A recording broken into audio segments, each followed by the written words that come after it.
मोहब्बत क्या होती है, व्हाट इज़ लव, इसकी एक्चुअलिटी क्या है, और ताकि इसकी समझ आए और एक दफ़ा इस मुसीबत से हमारी जान छूटे। ये एक जज्बा है, ये एक एनर्जी है। दुनिया में जो मोहब्बत की जाती है वो डिज़ायर एंड प्लेजर का एक खेल है। हम ये चाहते हैं कि हमें चाहा जाए, हम कुछ भी नहीं हैं, इसीलिए हम ये तमन्ना पालते हैं कि हम किसी से मोहब्बत करें और कोई हमसे मोहब्बत करे ताकि हम कुछ हो जाएं। ये जो ख्वाहिश है ये हमें सारी जिंदगी हद दर्जे की अजियत में और जिल्लत और रुसवाई में मुब्तला किया रखती है, और हम इसीलिए किसी पर अपनी पूरी तवानाई, पूरी एनर्जी खर्च करते हैं ताकि बदले में हमें भी ऐसी ही तवज्जो मिले। जब भी इंसान किसी खूबसूरत शय को, किसी खूबसूरत औरत को, किसी भी ऐसी चीज को देखता है जो उसको किसी भी वजह से अट्रैक्ट करती है, फौरी तौर पे उसे छूना चाहता है, उसे हासिल करना चाहता है, और यहाँ से इंसान की काबज़ फितरत की सरहदें शुरू होती हैं, जिसको पॉजेसिव नेचर कहा जाता है। मेरा घर, मेरा मकान,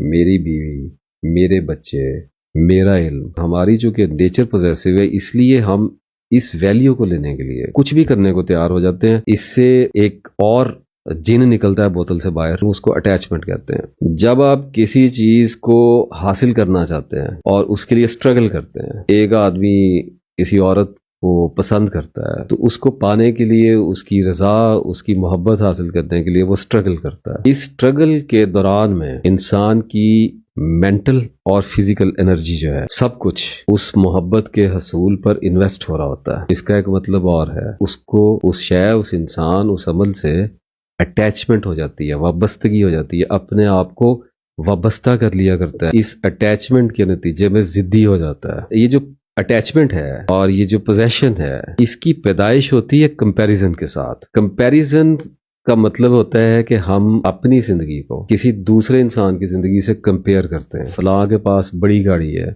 मेरे पास क्यों नहीं है, उसके पास अच्छी नौकरी है, मेरे पास क्यों नहीं है, उसकी सेहत अच्छी है, मेरी सेहत अच्छी क्यों नहीं है, फलां ने इतनी तरक्की कर ली है, मैंने तरक्की क्यों नहीं की। ये इतना दूर तक सिलसिला फैलता है कि यहाँ तक बात आ जाती है कि वो अल्लाह तक पहुँच गया, मैं अल्लाह तक क्यों नहीं पहुँचा, वो इतना नेक हो गया, मैं इतना नेक क्यों नहीं हुआ। तो basically we are constantly insulting ourselves. और जब कंपेयर करेंगे किसी के साथ तो अपने आप को गाली देंगे ना, अपने आप को पस्त करेंगे। इंसान से जो मोहब्बत की तमन्ना होती है ना, ये तन्हाई का साइड इफेक्ट होता है। इंसान हर हाल में किसी न किसी की मोहब्बत का मरकज और महवर होना चाहता है। मर्द हो, औरत हो, बाप हो, बच्चे हो, कोई भी हो, क्योंकि वो शुरू दिन से जानता है कि वो खौफनाक हद तक तन्हाई का शिकार है, अकेला है। इसीलिए वो किसी की तलाश में है, किसी महरम राज की तलाश में है, किसी अपने की तलाश में है। अब ये जो वाइड हमारे अंदर पैदा होता है, ये तन्हाई की वजह से पैदा होता है। उसको दूर करने के लिए मैंने बताया कि आदमी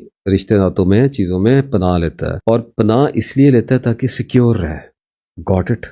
सिक्योरिटी का, हिफाजत में रहे, डिटेरियरेशन से बचना चाह रहा है, फना से बचना चाह रहा है, मोहब्बत करता है ताकि नफरत से बचे, पैसा कमाने की कोशिश करता है ताकि गुर्बत से बचे, एक्सरसाइज करने की कोशिश करता है ताकि बीमारी से बचे, माँ बाप की खिदमत करता है ताकि अजाब से बचे। हर वक्त इंसान की जितनी भी जो नेचर है, ये इनसिक्योरिटी के अंदर फंसी हुई है। इनसिक्योर आदमी जो है वो अपने आप को जिस चीज से बचाने की कोशिश कर रहा है उसी चीज में जाएगा, क्योंकि उसका जहन जो है वो हर वक्त अपने इर्द गिर्द दीवारें खड़ी करने में इतनी बुरी तरह से मसरूफ रहेगा कि हर वक्त खौफ का शिकार हो जाएगा। एक लम्हे के लिए भी अपने आप को इनसिक्योर नहीं छोड़ा। आप कभी देखा नहीं, किसी सुनसान सड़क पे जा रहे हो, किसी डाकू का नाम लेते सबको सांप सूंघ जाता है। इनसिक्योरिटी। कुछ भी ऐसा होता है जिंदगी में, किसी की मौत देखते ही, कोई एक्सीडेंट देखते ही एकदम अजीब सी feeling, mind feel so insecure. और ये तो इनसिक्योरिटी का हिजाब जब उठता है तो हमें पता चलता है ना, लेकिन हम अपनी जिंदगियों में एवरीडे हम एक हल्की हल्की